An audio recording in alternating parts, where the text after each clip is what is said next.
ఆక్వీడు రామాలయ శంకుస్థాపన వైభవంగా జరిగింది. రఘురామకృష్ణరాజు దంపతులు ఒకవైపున పూజ చేశారు, శంకుస్థాపన పూజలు. ఎవరైతే అడ్డుకోవడానికంటూ వెళ్ళినటువంటి బీఎస్పీ వాళ్ళని అరెస్టులు చేశారు.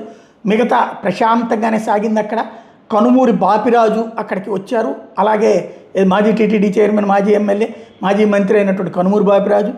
మరొక వైపున కామినేని శ్రీనివాస్ కైకలూరు ఎమ్మెల్యే కూడా వెళ్ళారు, బీజేపీ ఎమ్మెల్యే కూడా.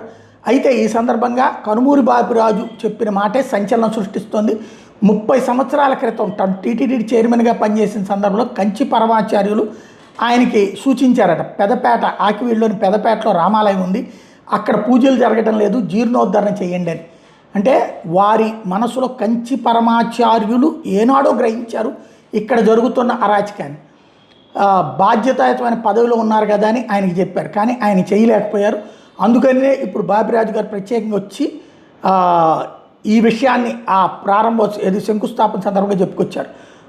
అనుకోని కోయిన్సైడ్ ఏంటంటే అనురాధ నక్షత్రం కంచి పరమాచార్యులు వారికి సంబంధించినటువంటి కీలకమైనటువంటిది. కరెక్ట్గా ఆ రోజునే ఈ కార్యక్రమం జరగడం.